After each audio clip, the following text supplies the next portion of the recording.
apply to determine the actual data rate. This kind of flavor of momentum, and the momentum idea has been exploited in more recent literature to kind of make that explicit.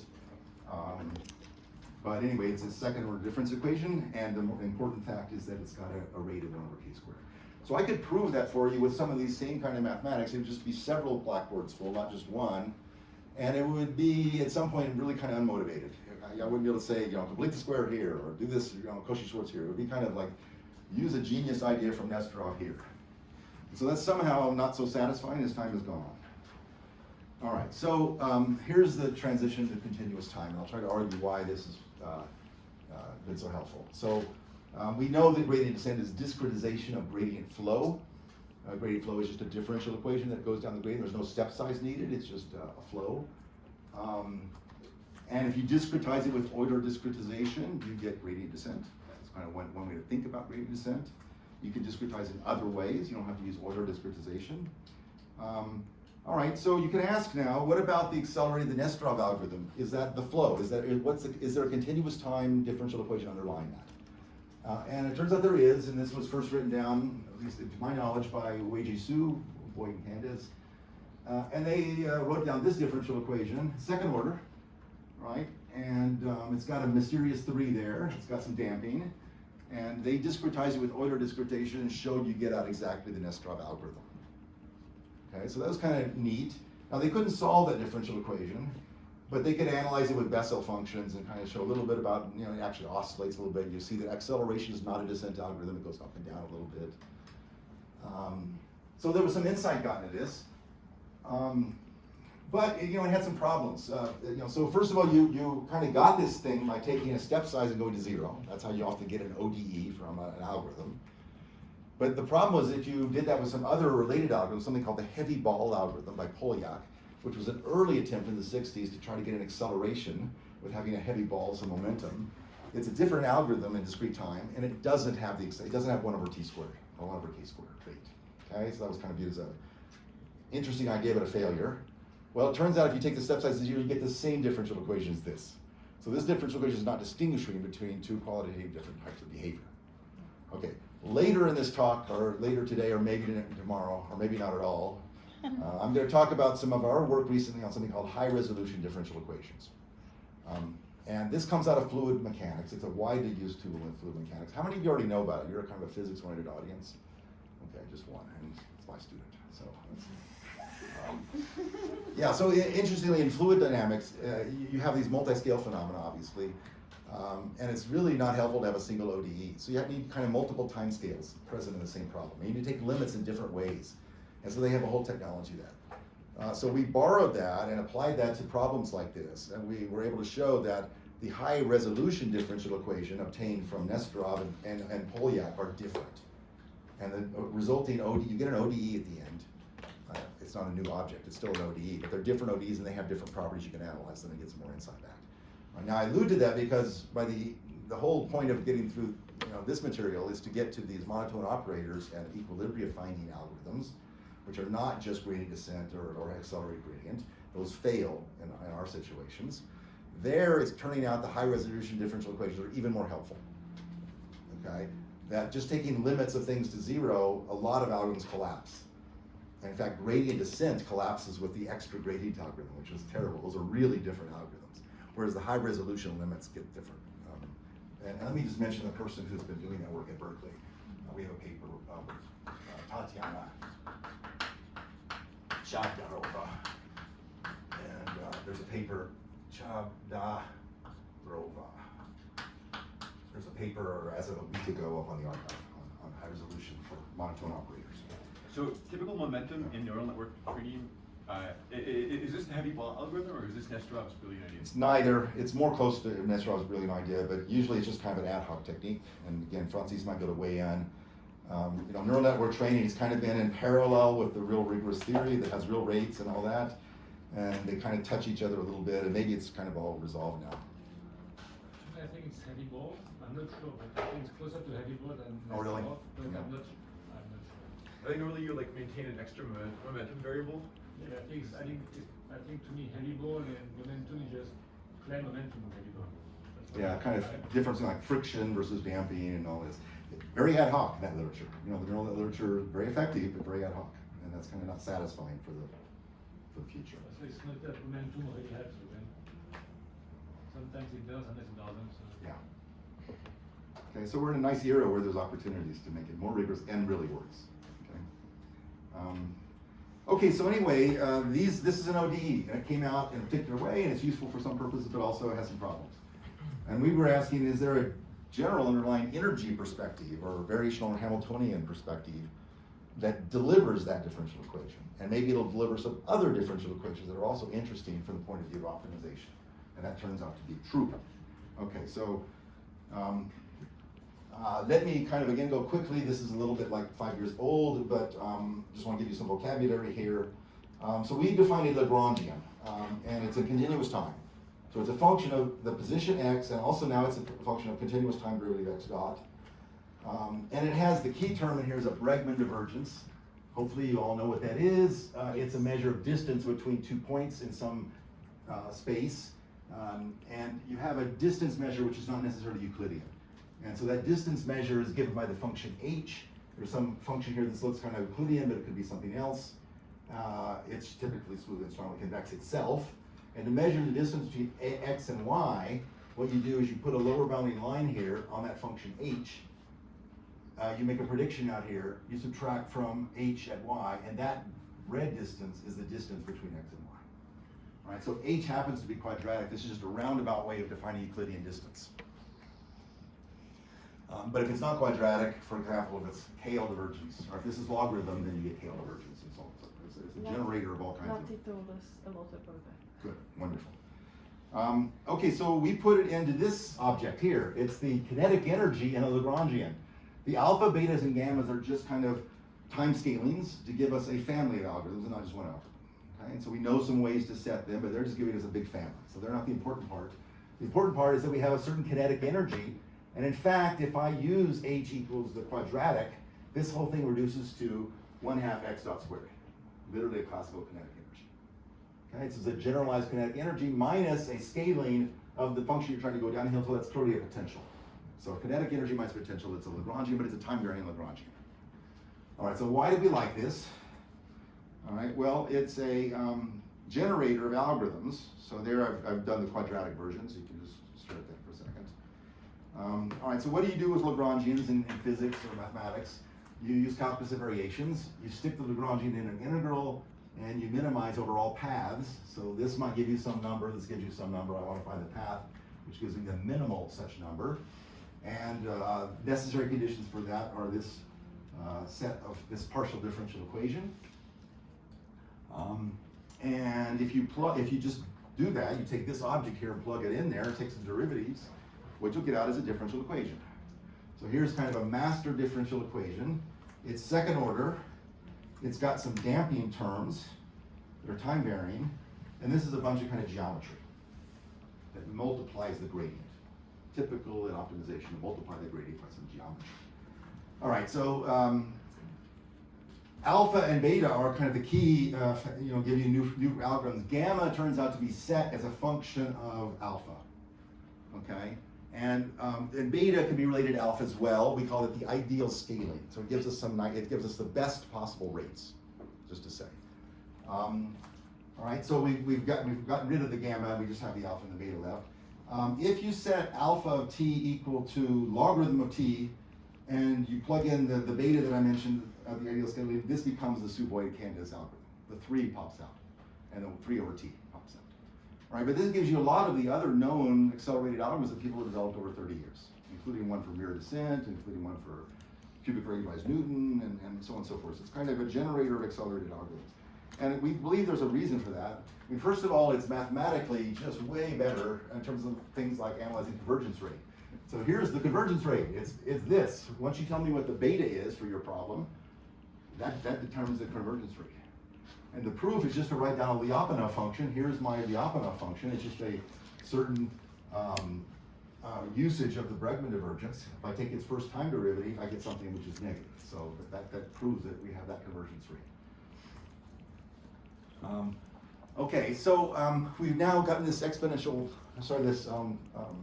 ODE out, we're able to analyze its convergence rate once and for all. So we have a bunch of extra questions now.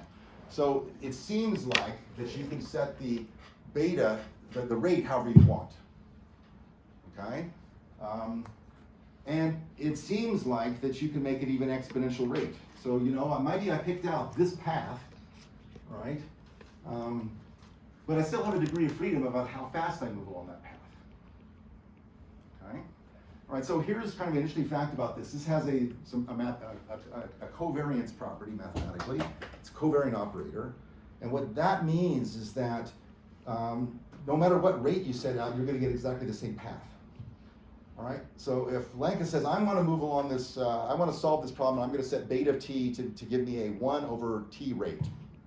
That's good. She sets that. That determines this Euler-Lagrange equation. That determines now a path. That determines an algorithm in continuous time. Right? She will move along a certain path. But I say, no, I'm going to try 1 over t squared rate. I'm going to be more ambitious. I plug in beta of t to, you know, it's a logarithm of 1 over t squared. I plug it in here, I get a different differential equation. Okay? But the path I will follow is exactly the same as the one she follows. It's just that I'll go at a different speed. Okay, so this Bregman-Lagrange has done something cool. It's discovered the right path to go, and that makes some sense because the geometry determines the path. The curvature around the path is determined by the geometry, and the speed you move seems like it's kind of a second-order effect. In continuous time, it is. It's not that important. All right, but now let's suppose that Francis comes along, and Francis is a very impatient guy, and he says, I want to move exponentially fast. So he sets beta of t equal to t, or alpha of t equal to t, and you plug that in, that gives an exponential rate. And he will get out he'll get out a differential equation which he can, you know, if he were to solve it, he would move along exactly the same path that we move along. He's just zipping along exponentially fast. Right? But it's kind of like Einstein says, who the clock uses doesn't matter. Why should it matter? If I just change my clock, I'll move exponentially fast too. Okay, so it seems like acceleration has disappeared. And I would argue that in continuous time it has. Okay, and I agree that makes a lot of sense. Okay? All right, so what is the phenomenon of acceleration then? Because we know back in discrete time we get these lower bounds. You can't go exponentially fast. So poor Francis, when he tries to discretize his differential equation, what's going to happen? It will be impossible to discretize it stably. He will have an instability. Whereas we will be able to find some discretization which is stable. Can I ask you a question? Yeah. All the geometry then is in H. Yes. No, all the geometry is not in H, it's also in the gradient, obviously. In the gradient, yes. Yeah, But those the two way you together. The way you change the path is by changing H. And obviously the gradient, you know, the gradient gives me a different path. And those two cooperate. This is kind of like the spirit of mirror descent, where you have kind of this extra function and you have the f function, they cooperate. Or like, you know, prox methods, right? Where there's a function you're trying to optimize and there's a prox which tells you what the kind of the metric is. So yeah. Okay, so anyway, this is some questions we set out trying to answer about why can't we exponentially discretize the dynamics, and what happens when we arrive at a collapse where we can discretize, and then how do we discretize once it's possible. And so we now have answers to all that. I'm not going to try to spend too many time on it because I have these other things. I have this economics agenda I want to be getting to. But let me just kind of tell you some of the results here. So one bit of insight here is that, there's this technique of symplectic integration, which I learned about years ago, and if you learn some serious kind of cosmological physics where we get to really solve some serious differential equations, you will know about it. So a classical way of numerically solving differential equations is just to have a vector field and arrive at a certain point, there's a vector leaving that, and you move a certain distance along the step size along that direction, and then you keep doing that. You integrate the vector field. And maybe you're sophisticated, use some of the two last gradients, maybe you triangulate, maybe you do Rogakata, et cetera, et cetera. But basically it's using this perspective of at a point, there's a vector leaving that point. About 150 years ago, people like Hamilton and Jacobi said, we'd like to discretize the system of differential equations in physics, like Maxwell's equations or Newton's equations or whatever, in a way that conserves energy and conserves momentum. Exactly. Right? The underlying physics conserves these quantities that are called first integrals, but when you discretize, you may or may not conserve them. And so that would not be a problem for lots of applications, but for like cosmological problems or fluid flow problems, if over long times you're not conserving the energy or the moment, you're just gonna get nonsense. You're not getting real physics anymore. All right, so they said, can I discretize in a way such that as I move along the discretized path, energy stays exactly the same, never changes. Now, obviously, I've got an approximate path, but energy is constant, or momentum, or whatever. And anyway, long story short, they solved that problem. It's called now symplectic geometry. And the way to think about it is that at a point, you don't have a vector field anymore, you have a triple of vectors. And what you want is that as you move along the path, that triple, as it shears, which it will, the volume stays constant. And in general, these are exterior forms in differential geometry. The exterior form stays constant. And you write that down. So for example, a triple of vectors, the volume of that's a determinant, and that's a polynomial. So you're asking that some polynomial stays constant, and that's not that hard to do. So there's beautiful books on this. It's usually called Geometric Numerical Integration. Martin Harrer is an example. He writes this stuff. It's a wonderful topic. Okay, now why is this relevant to our problem? He's the father. Sorry? He's the father of Martin here. You said Martin here. Oh, that's a different, yeah, thank you for correcting me there. It's a different one, yeah. They're both amazing. Yeah. Why is this relevant here? Okay, well, we're not trying to necessarily conserve energy or momentum or whatever, but when you do that, it turns out you're much more stable. You can take step sizes which are way, a factor of 10 bigger than you can take when you don't conserve those quantities. Okay? So that's kind of a fact about, Newton's law or something. It's a fact about physics. All right, so that's why they do it in numerical approaches to physics, partly as well, because they can take way bigger steps. All right? So these steps often have a blend of an implicit method and explicit method. They interlace them, and they're quite interesting. They go much, much faster. Well, that's the point for us, is that now you have a method that allows you to provably go take much bigger steps. Well, that's acceleration. So that seems to be the connection. All right. So long story short, we kind of worked that out, and there's a sequence of papers, and I'm going to mention the last one of this series. I'm going to skip some numerical slides here. Before I get to the I'm going to return to the symplectic story just in a minute, but let me briefly say that once you have these tools, that you have a Lagrangian or a Hamiltonian, eventually we moved to Hamiltonians. We just did Legendre transformers when we got to Hamiltonians. We can now solve all problems we couldn't solve before. So here's one. What if I have saddle points and I do an acceleration? All right.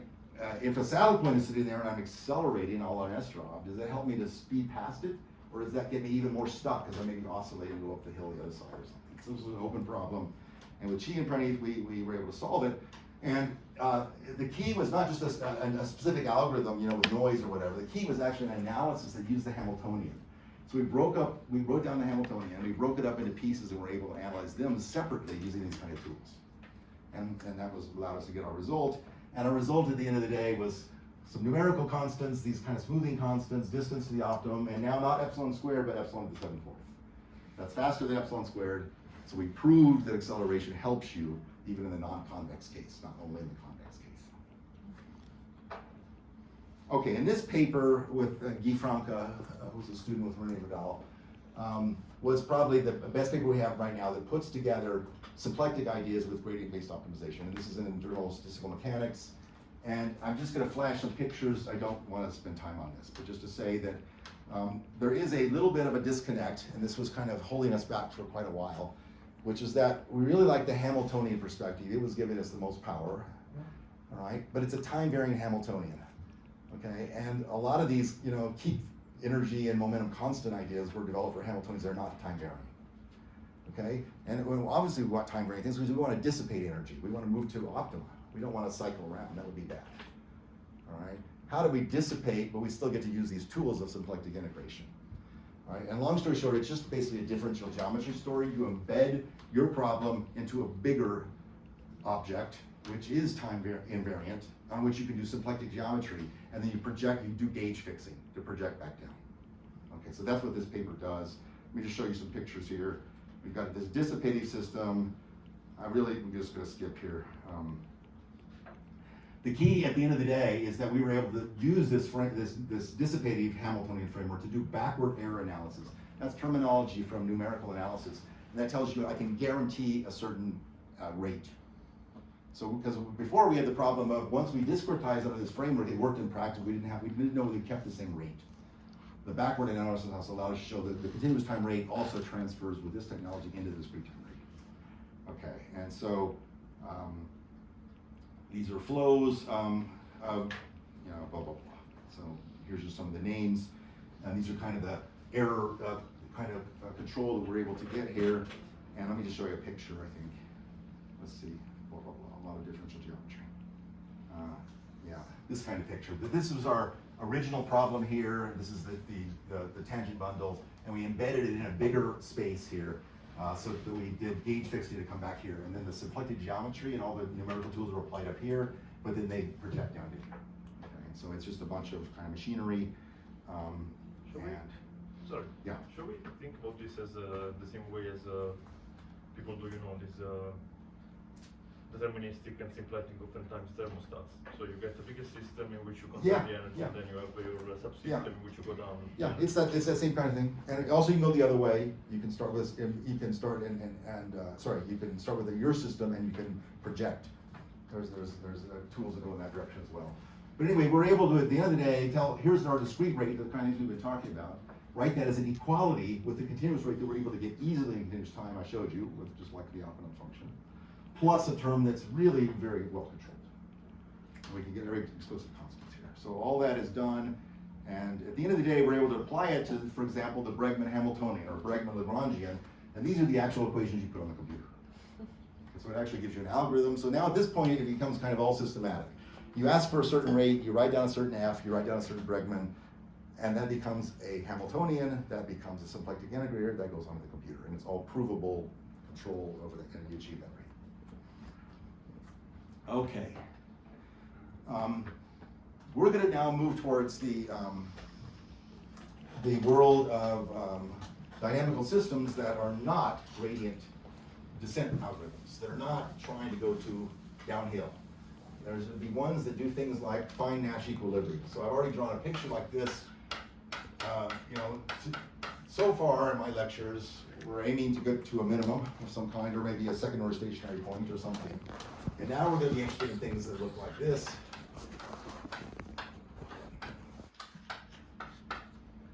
Where a naive thing to do would just be to follow a limit cycle. But that's no good. We don't want to follow a limit cycle. We want to find a fixed point. And here's a fixed point in the center. And so from a game theory point of view, that would be a Nash equilibrium, okay, where both people are happy.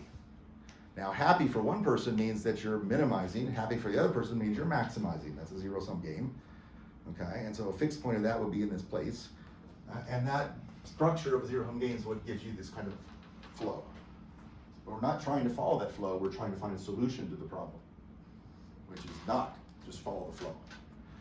Okay, so let me just say that this was an early paper with Eric Mazumdar at Berkeley, where we were trying to find Nash equilibrium with gradients. And I just want to give you a little flavor here. This is now, we're moving to the game theory, so just briefly, we have we'll return to this, but we have a problem involving a function f, and we've got ourselves a gradient where we take a player number one wants to go uphill, so we maximize, player number two wants to minimize.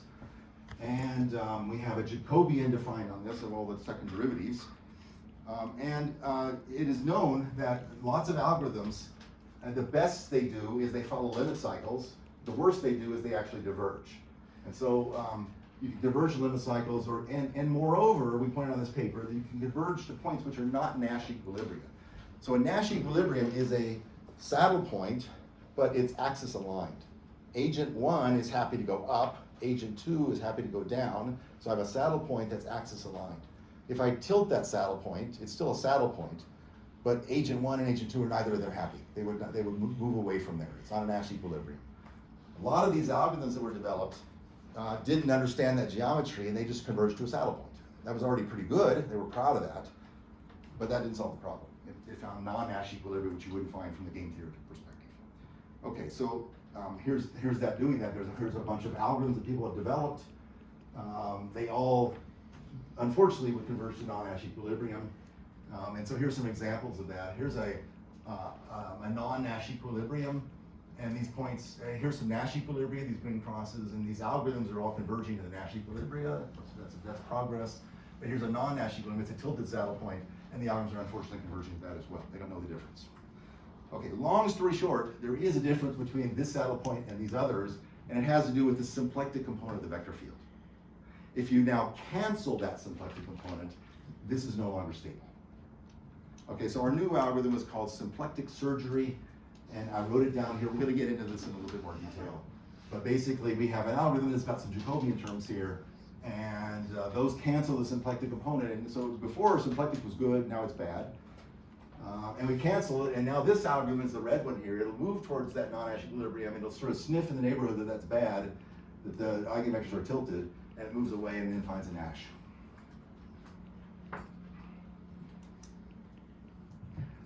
Okay, again, let me just kind of allude to a line of research that I'm not gonna spend time on.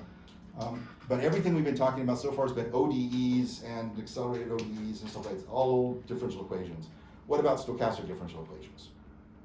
Okay, so there's a parallel line of work, really started in the Paris group, like, Dalalian and Durmus and Moulin and others.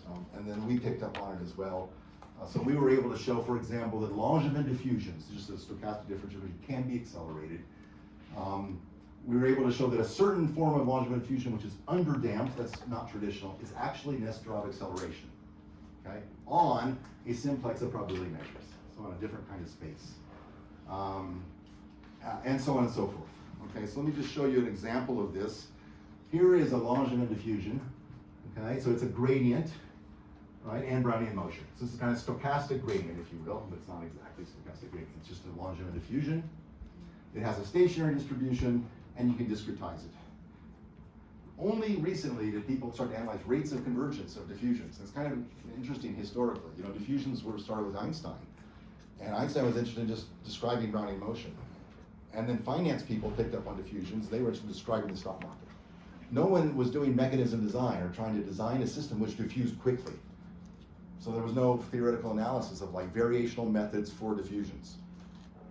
Okay. So anyway, finally, there was some work on analysis of rates of convergence. So Dalalian started this. He was able to show this is the dimension of the space just like before, and he was able to get a rate of 1 over epsilon squared for diffusions to arrive at a stationary distribution. Okay?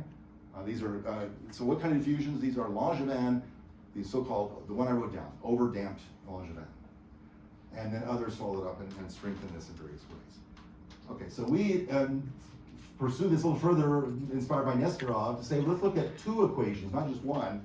Let's have Brownian motion added to the velocity, and then integrate the velocity to get a position. So it's a second order version of diffusion. So these are called underdamped Langevin diffusions. They oscillate a little bit more than a standard diffusion. And blah, blah, blah. You can discretize it, and now we ask what rate do we get? And it turns out the rate we got was this one. It goes from epsilon squared to epsilon. That's great. And even more interestingly, the dimension dependence went from D to square root of D. This is not too surprising. D, because Brownian motion is kind of seen all the dimensions. It kind of gets a little bit lost. And the fact that we get down to square root of D is kind of interesting mathematically. Okay, so there's lots more to follow up here. But if you're really if you're a heavy mathematician, what's missing behind all this literature is a variational framework for diffusions. Just here's the following question. I know there's a point of probability diffusion I want to arrive at, and I'm going to diffuse there under some SDE. What SDE gets me there fastest? Find a mathematical tool that does that. So I thought for a while that was Malavian calculus, because Malavian calculus is kind of called the variational approach to stochastic PDEs, but it's not. It doesn't solve that problem. So that's an open, interesting kind of mathematical, not just a problem, but find a framework. And if you would find that framework, it would do things like this, I think, pretty easily. The intuition here is different from Nesterov. Nesterov is somehow about, there's some curvature, and I'm taking advantage of that with kind of 2 gradients in a certain way. Just gradient descent alone is not good enough, and I'm kind of correcting that. All right, here, Brownian motion looks terrible. If you that's a continuous time. If you discretize that, you have to take really small step sizes, because you're jittering so much, you're going to go off. Whereas if you smooth it and put the Brownian motion in the velocity and integrate, the paths are much smoother, and you can discretize this much, much easier.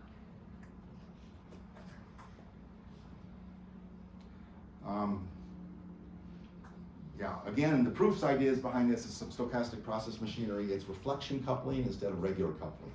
So reflection coupling is 2 Brownian motions that aren't just uncoupled, that they're one's a reflection of the other, and you ask for coupling times of those.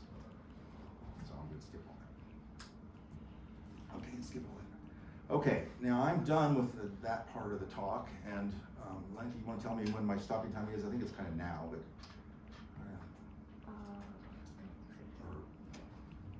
I could set up just 2 pages of, 5 minutes on variational Yeah. inequalities. Yeah, we definitely let me have do at least 10. At least 10, okay, Because let you me- started late. Good. Okay, so let me do 10 more minutes, and what I'm going to be doing now is transitioning. So we've done a lot of stuff at the end, kind of quickly, on ODEs and SDEs and stuff like that. Yeah, please. All right, so now we're going to start to move towards these kind of problems, and we're going to start to talk about not gradients anymore, but operators, and they're going to be have certain properties, and we're going to talk about algorithms that work in the sense of finding fixed points, not just in finding stationary points. And so just to say where we're going to get to, the 2 algorithms I'm going to focus on are proximal point algorithm and the extra gradient algorithm. So how many of you know what those are? I think I asked this the other day, but I just kind of need to know. All right, so very few, so I'm glad I'm doing this. This is a good learning experience for all of you. All right. And this is kind of where we were maybe 10 years ago with the optimization literature, before Francis had all kind of kicked in and made difference. There's much open problems here. Like, how do you do stochastic extra gradient? We have a couple papers, but it's not kind of nailed down. And a lot of the names associated are coming in from Francis's group, and also just some of the classical optimization people sort of noticed this and started thinking about it. So if you're French, you're already kind of in the right space to be in to work on this stuff.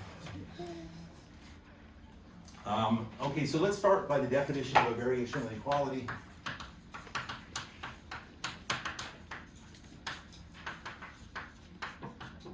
So this generalizes optimization problems into equilibria and all kinds of other problems, including constrained optima and so on and so forth. So here is what it looks like. You have some space X, which will be perhaps convex, but not necessarily. It has various topological properties. Let's not spend too much time on that. And what we're going to do is we have a mapping, a flow, F, which is a function of X. So this is a vector field. Okay, let's call it a vector field, not a flow, vector field. Okay, so we have some space, and there might be some region X here in the space, and at every point in the space we have an F. There's an X and we have an F of X, so we have that both inside and outside the space. Okay, so F of X is a mapping from X, which is n-dimensional, to a Rn. Okay, and so the variational inequality problem is to find a point X star such that the vector field at X star, when I interproduct that with the difference between X and X star, is greater than or equal to 0 for all X inside of the constraint set. Okay, so this is a condition on a point X star that says if you, maybe this is the solution right here, X star. If you look at F of X there, so F of X star, it should have a positive inner product with X minus X star for all X inside the space. So here might be an X, and here's an X minus X star. So these two vectors have a positive inner product. Okay. Sometimes there's unique X star, sometimes there's not, sometimes they don't exist, and there's a whole set of literature on that. So this is clearly variational. I'm kind of asking about a point, and I'm varying around that point, and I'm looking about something, and I'm not looking necessarily everywhere in the space, which are classical variational things do. I'm only looking in some direction, and I'm asking that I have a positive inner product. Okay? So clearly, classical non-convex optimization is included here. If the space X is everything, then it just becomes F of X is equal to 0. And if this is the gradient operator, that's classical optimization. Mm-hmm. If this is the gradient operator and I really have a space X, this is constrained non-convex optimization. All right, but now I want to convince you that we're actually much further beyond that. So let's talk about minimax. Minimax optimization.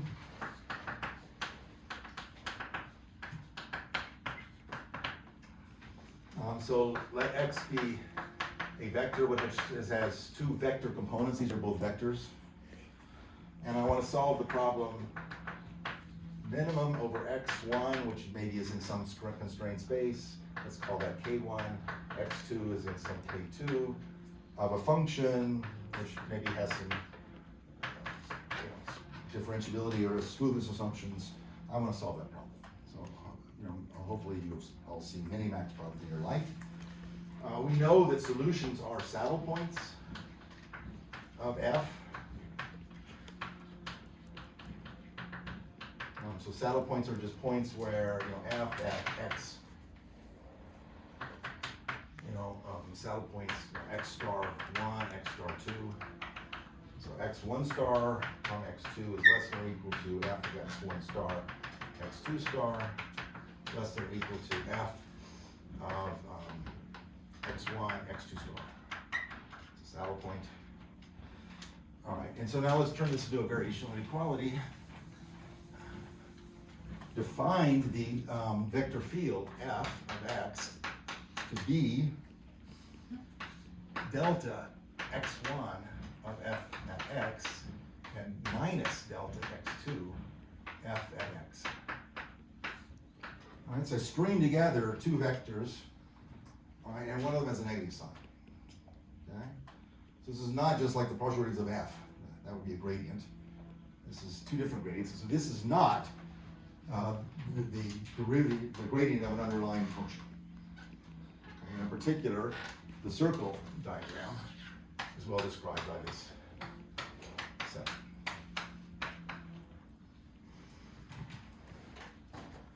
Okay, so for example, this would arise if f of x is equal to x1 transpose a x2 for some a. Okay, I get a ax2 and a negative a transpose x1 would be my components. All right, so you can rewrite the minimax, and I want you to check this offline. It's easy check. So rewrite the minimax optimization problem as, find x star such that f of x star x minus x star is greater than 0. And the constraint set here is the cross product of all of the k's. So the constraint set would be just k1, k2. All right, and moreover, we can generalize this to Nash equilibria. So this is a good way to introduce Nash equilibria.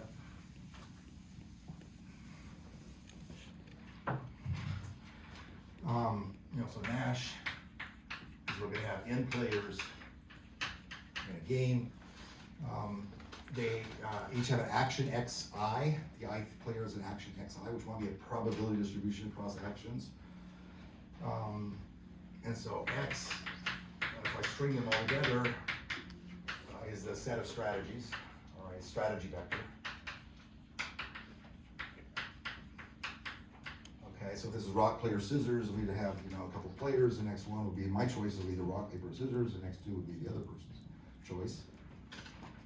And each one of these people has got a cost. So player I has a cost G sub I, and it depends on its own action, and it depends on everybody else's action. That's kind of standard notation for the situation. A solution for player I, a best response is for I is an xi which lies in the solution set set I of x minus I, where the solution set S I x minus I is set of solutions to the problem minimize your cost gi of xi x minus I, subject to your xi is in some constraint set ki. Okay, so you locally look at everybody else's actions and at least in your mind think about if they all played that, here's what I would do. Okay, and so a Nash equilibrium then is just a collection of all those best responses. Okay, so So Nash equilibrium is a tuple X stars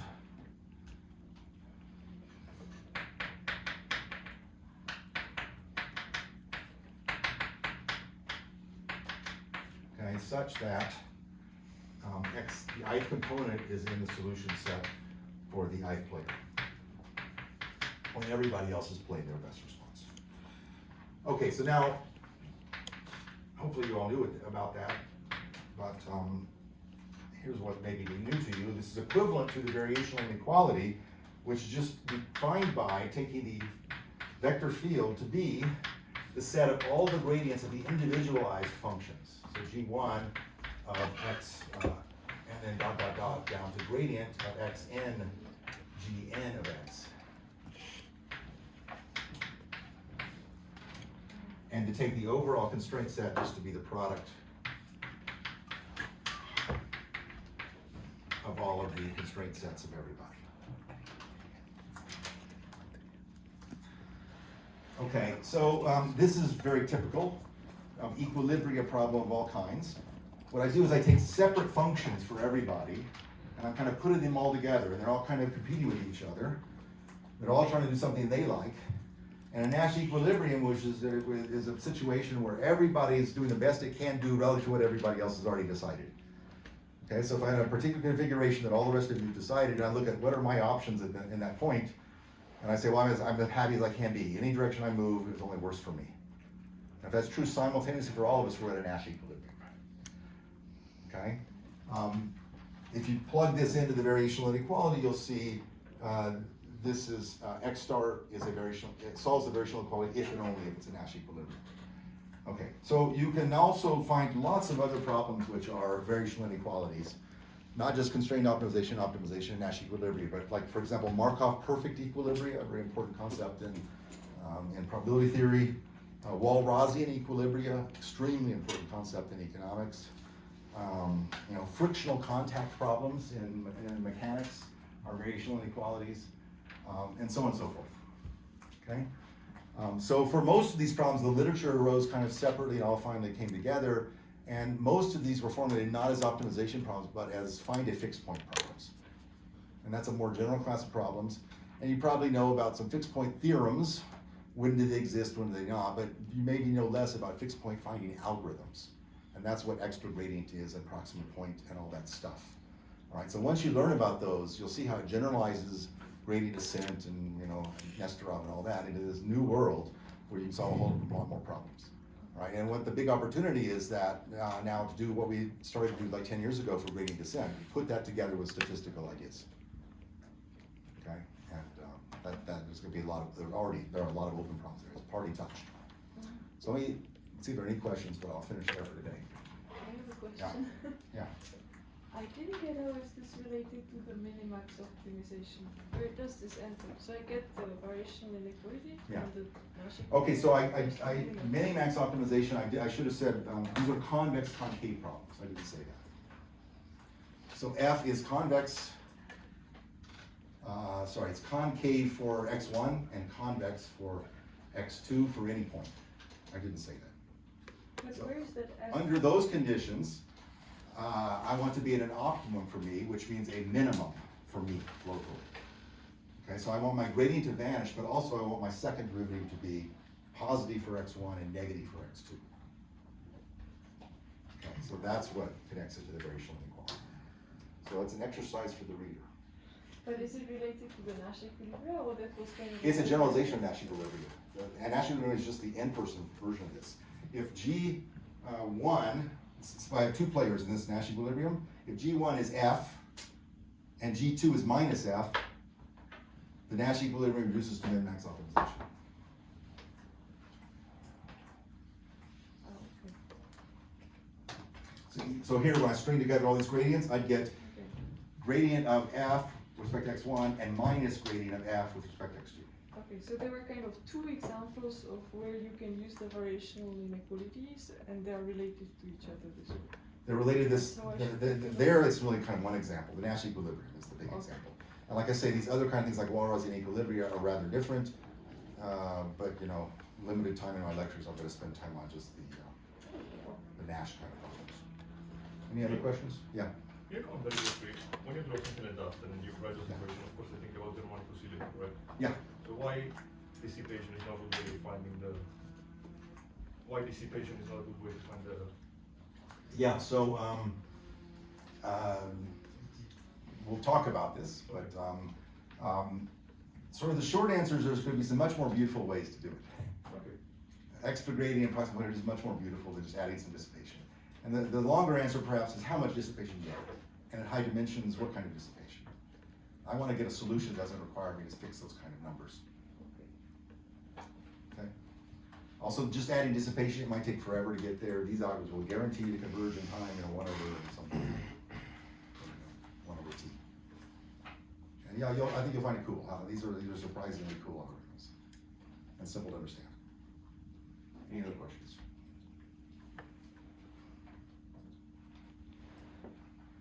If not, thank you, Thank and you. let's go forward.